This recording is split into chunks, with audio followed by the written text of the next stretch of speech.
जिज्ञासु विद्यार्थीगण, मैं Sunil Kumar Dubey language crux नामक इस चैनल के माध्यम से अंग्रेजी भाषा को सुगमतापूर्वक समझने और समझाने के लिए आपको मैं प्रयास कर रहा हूं। और इसके पहले मेरा जो पहला वीडियो बना था उसमें कुछ मैं आपको मोटिवेट किया हूं, मोटिवेशन का क्लास चला है, तो उसको ध्यान से पढ़ेंगे और सुनेंगे। बहुत काम की चीज़ें हैं अंग्रेजी पढ़ने में। क्या दिक्कत होती है समझने में, क्यों विद्यार्थियों को एलर्जी हो जाया करती है अंग्रेजी से, क्यों इससे लोग हेट करते हैं, कहते हैं कि बहुत बोरिंग सब्जेक्ट है, याद नहीं होता है, समझ में नहीं आता है। तो उसके कुछ कारण बताए गए हैं और मेरा प्रयास यही है कि आपको मैं सुगमतापूर्वक और बहुत ही कम समय में बड़ी बड़ी चीज़ों को बता दूं। और जो कुछ भी मैं इस चैनल के माध्यम से आपको कहने जा रहा हूं, ये सारी बातें कहीं कुछ बुक में नहीं लिखी हुई है, ये आत्म प्रकाश है। कोई भी काम करते करते आदमी बहुत कुछ करता है तो वह स्वबोध हो जाता है। जो कुछ भी मैं कहूँगा ईजी से ईजी लैंग्वेज में, अपनी भाषा में मैं आपको समझाने, कंसेप्ट समझाने का प्रयास करूँगा। आप ऐसा नहीं सोचेंगे कि तो किताब में कहीं नहीं लिखा हुआ है। किताब में जो लिखा हुआ है उसको पढ़ने से ही तो आपको समझ में नहीं आ रही है बात। किताब में गलत बात नहीं लिखी हुई है, सब स्पष्ट है, साफ सुथरी बात है, लेकिन समझने में दिक्कत हो रही है कि वह है क्या, क्या कह रहा है। तो मैं आपको उसी को अपनी भाषा में सुगमतापूर्वक समझाने का प्रयास करता हूँ। तो ये जो पहला मोटिवेशन क्लास के बाद जो आया था वीडियो मेरा, वह सब्जेक्ट से संबंधित था कि सब्जेक्ट, संसार की कोई भी भाषा हो, बिना सब्जेक्ट की कोई वाक्य नहीं हो सकता। और हर वाक्य में सब्जेक्ट जरूरी है, चाहे वो पांचों तरह में के वाक्य होते हैं, 5 तरह के किसी भी प्रकार की वाक्य हो, उसमें सब्जेक्ट जरूर है। सब्जेक्ट नहीं वाक्य का गार्डियन होता है, मुखिया होता है। बिना सब्जेक्ट की आप वाक्य की कल्पना नहीं कर सकते। और सेकंड है वर्ब। सब्जेक्ट और वर्ब के बिना सेंटेंस नहीं बन सकता। इसके बारे में मैं आपको भली भांति समझाया हूं। अब प्रश्न यह है कि सब्जेक्ट आप पहचानेंगे कैसे, तो उसको भी मैं बताया था कि सब्जेक्ट पहचानने का आसान तरीका यह है कि हु और व्हाट लगाया जाए। आप काम मत खोजिए कि कौन सा काम कर रहा है। अगर काम खोजते हैं राम जाता है तो स्पष्ट है कि राम सब्जेक्ट है, जान जाएंगे कि चूंकि जानने का काम करता है। लेकिन वर्क अगर कोई एक्शन में ना हो, अगर कह दिया जाए कि कुर्ता लाल है, तो फिर फेरे में पड़ जाएंगे कि ये कुर्ता कौन काम कर रहा है, ये तो लाल है, कोई वर्क नहीं कर रहा है। तो बहुत से विद्यार्थी ऐसा प्रश्न पूछने पर बोल दिया करते हैं कि सर इसमें सब्जेक्ट है ही नहीं। क्यों? हैरत होती है बात सुन करके, क्यों सब्जेक्ट नहीं है भाई? अब तो कोई काम ही नहीं दिख रहा है। अब बताइए। तो ये बहुत बड़ी भ्रांति है। सब्जेक्ट की जो आपने परिभाषा याद किया है कि काम करने वाले को कर्ता कहते हैं, सब्जेक्ट करते हैं, डूअर को सब्जेक्ट कहा जाता है। अगर डूइंग वर्ड कुछ नहीं है सेंटेंस में, तो आपको सब्जेक्ट पहचानने में भ्रांति हो जाती है। तो इस भ्रांति को दूर करें, आप केवल हु या व्हाट लगाएं। जैसे कुर्ता नीला है, कौन या क्या नीला है, जो उसका आंसर आएगा वही सब्जेक्ट होगा। कुर्ता, कुर्ता इसका सब्जेक्ट हो गया। तो ये मैं आपको बता करके एक प्रश्न भी किया था कि आप बताएं कि आप सब्जेक्ट की भूमिका में पार्ट्स ऑफ स्पीच के कौन कौन से शब्द आ सकते हैं। कौन कौन से शब्द, पार्ट्स ऑफ स्पीच में 8 प्रकार के शब्द होते हैं, उसमें सब्जेक्ट क्या क्या बन सकते हैं। Noun, pronoun, verb, adjective, adverb, preposition, conjunction, interjection, ये 8 प्रकार के शब्द हैं। तो इसका आंसर भी मैं बता देता हूं। इसका आंसर होगा कि सिर्फ नाउन, प्रोनाउन और वर्ब के ही शब्द वाक्य में सब्जेक्ट के चेयर पर बैठ सकते हैं, यानी सब्जेक्ट की भूमिका को अदा कर सकते हैं। संज्ञा, सर्वनाम और क्रिया के ही शब्द। अगर आप प्रीपोजिशन, कंजंक्शन, इंटरजेक्शन, एडवर्ब और एडजेक्टिव को सब्जेक्ट बनाना चाहें, वो कदापि सब्जेक्ट नहीं बनते हैं, बन ही नहीं सकते। तो इसका आंसर यही होगा कि नाउन, प्रोनाउन और वर्ब के ही शब्द सब्जेक्ट बन सकते हैं। और इसी प्रकार से मैं आपको अगला वीडियो आज ये दे रहा हूं ऑब्जेक्ट और कॉम्प्लीमेंट के बारे में।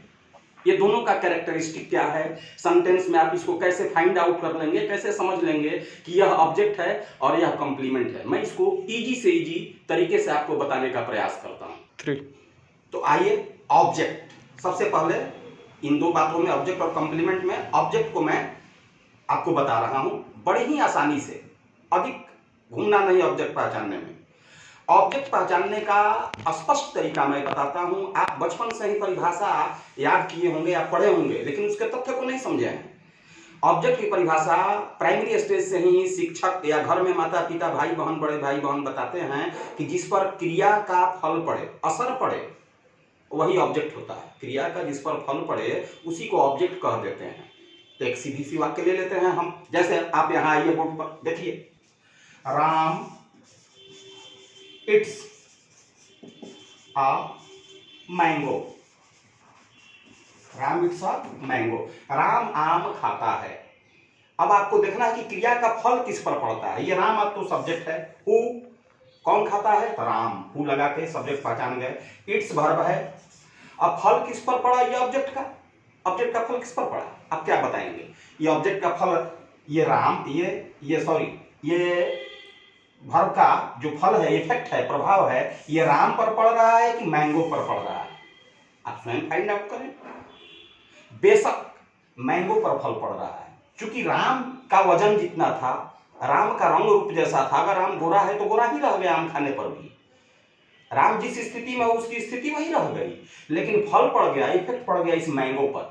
मैंगो एक गोल खाद्य वस्तु है, फल है, और वो खाते खाते खाते खाते उसका शक्ल सूरत बदल जाता है। कहने का मतलब यह है कि जब किसी वस्तु पर किसी क्रिया का प्रभाव पड़ता है, इफेक्ट पड़ता है, तो उस वस्तु का रंग, रूप, आकृति, स्थिति बदल जाती है। एक और लेते हैं, ही प्लेज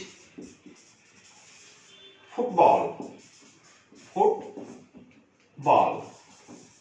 वह गेंद खेलता है। कौन, हु, वह, ये सब्जेक्ट है, वह। प्लेज ये वर्ब है। फुटबॉल इसको मैं ऑब्जेक्ट मान गया। क्यों ऑब्जेक्ट मान गया, ये आप देख लीजिए। फुटबॉल कैसे है, वह सब्जेक्ट है, वह खेलता है, खेलना ये वर्ब है। खेलने का प्रभाव वह पर पड़ता है कि फुटबॉल पर, जाहिर सी बात है कि फुटबॉल पर प्रभाव पड़ता है, क्योंकि फुटबॉल कभी ऊपर जाता है, कभी नीचे जाता है, कभी पूरब, कभी पश्चिम, कभी उत्तर, कभी दक्षिण, यानी फुटबॉल डिस्प्लेस होता है, उसकी स्थिति बदल रही है। ऑब्जेक्ट वह है जब किसी क्रिया का जिस वस्तु पर फल पड़े तो उसका रंग, रूप, आकार और उसकी स्थिति बदल जाए। तो देखिए यहाँ फुटबॉल ऑब्जेक्ट है और उसकी स्थिति बदल रही है, डिस्प्लेस हो रही है, इधर से उधर जा रही है। तो सीधा बस यही है। और एक और इससे भी आसान तरीका है। जैसे मैं आपको बताया था कि सब्जेक्ट पहचानने के लिए हु और व्हाट लगा के सब्जेक्ट पहचान ले, तो ऑब्जेक्ट पहचानने का तरीका है कि हुम लगाइए, WHOM, हुम का अर्थ होता है किसको। उनका क्या मीनिंग होता है, किसको। राम आम खाता है, प्रश्न लगाइए, राम इट्स अ मैंगो, हुम किसको, आम को। राम गेंद खेलता है, किसको, फुटबॉल को। राम रोटी खाता है, किसको, रोटी को। राम मुझे पीटता है, किसको, मुझे, मुझको, मुझ पर फल पड़ता है, चोट लगती है। तो ऑब्जेक्ट वह है जिस पर क्रिया का फल पड़े, जिस वस्तु पर, और उस वस्तु का कुछ न कुछ उस पर प्रभाव पड़े, रंग, रूप, आकार, आकृति, स्थिति बदल जाए, वह ऑब्जेक्ट है। और ठीक इसके विपरीत, अगर रंग, रूप, स्थिति और आकृति न बदले तो वह कंप्लीमेंट है। ऑब्जेक्ट कंप्लीमेंट में क्या अंतर है कि ऑब्जेक्ट के ही चेयर पर, यानी थर्ड चेयर पर कंप्लीमेंट भी होता है। लोग भ्रम में हो जाते हैं विद्यार्थी, अक्सर कंप्लीमेंट को भी ऑब्जेक्ट मान लेते हैं, क्योंकि ऑब्जेक्ट ही सुने हैं। जैसे देखिए यहां अभी बताता। तो यह बात रही ऑब्जेक्ट की, कि ऑब्जेक्ट को हम ऐसे ही पहचान लेते हैं कि उस पर प्रभाव पड़ा तो ऑब्जेक्ट है, अगर प्रभाव नहीं पड़ा तो वह कंप्लीमेंट है। कैसे, देखिए प्रभाव नहीं पड़ता है, मैं बोर्ड पर ये बताता हूं अभी तुरंत। He goes to school. अब देखिए इस सेंटेंस में ही जो है वो सब्जेक्ट है, गोज वर्ब है, जाना, जाता है, ये वर्ब है। अब इस जाने का फल पड़ता है कि नहीं स्कूल पर, आप ये समझ लीजिए। अगर फल पड़ गया तो ऑब्जेक्ट है, नहीं पड़ा तो कंप्लीमेंट है। तो ये जाता है, स्कूल 1000 बार जाए या 1 बार जाए चाहे 5 बार जाए, स्कूल पर कोई चेंजिंग नहीं आया। स्कूल जैसे जिस स्थिति में है उसके जाने से उसकी स्थिति नहीं बदली, न स्कूल टूटा, न फटा, न स्कूल में किसी प्रकार का चेंजिंग आया, न उसके रूप, रंग और शक्ल में कोई चेंजिंग आया, न स्कूल में कुछ हुआ। तो निश्चित ही यह कंप्लीमेंट है। कंप्लीमेंट का हिंदी होता है पूरक, इसको पूरक कहते हैं। यह वाक्य पूरा करने वाला शब्द है, पूरक। ऑब्जेक्ट का हिंदी होता है कर्म, लेकिन कंप्लीमेंट का हिंदी होता है पूरक। अगर मैं यहां लिख दूं तो ही गोज वाक्य यहाँ भी समाप्त हो सकती है, क्योंकि वाक्य के लिए एसेंशियल फैक्टर सब्जेक्ट ही और वर्ब है। अगर इसके बाद भी अगर कुछ है तो वह ऑब्जेक्ट हो सकता है या कॉम्प्लीमेंट हो सकता है। तो आप दोनों में फाइंड आउट कर सकते हैं कि तीसरा नंबर शब्द ऑब्जेक्ट है, ये तो सब्जेक्ट है निश्चित है, ये वर्ब है निश्चित है। सेंटेंस में ये दोनों की भूमिका जरूरी है, सेंटेंस छोटी हो या सेंटेंस बड़ी हो, सेंटेंस में सब्जेक्ट और वर्ब जरूर है, एक सब्जेक्ट होगा और एक वर्ब होगा, और बाकी के तीसरे नंबर पर बैठने वाला ऑब्जेक्ट होता है या कॉम्प्लीमेंट होता है। तो आप कैसे समझेंगे कि ऑब्जेक्ट है कॉम्प्लीमेंट है? तो प्रभाव पड़ा तो ऑब्जेक्ट है, प्रभाव नहीं पड़ा तो वह कॉम्प्लीमेंट है। तो आप देखिए हुम लगा के भी पहचान सकते हैं। राम स्कूल जाता है, किसको? हुम। तो इसका आंसर ये नहीं हो सकता कि स्कूल को जाता है, एग्जैक्ट आंसर नहीं आ रहा है। चिड़िया आसमान में उड़ती है, चिड़िया आसमान में उड़ती है, the bird flies in the sky. तो आप लगाइए हुम, किसको? किसको उड़ती है? आसमान को उड़ती है? नहीं, इन द स्काई। तो ये जो इन द स्काई है वह कॉम्प्लीमेंट है। तो इस तरह से आप ऐसे आप इसको समझें, द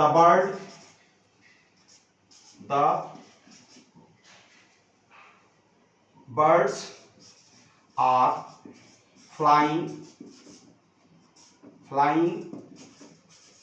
इन द स्काई।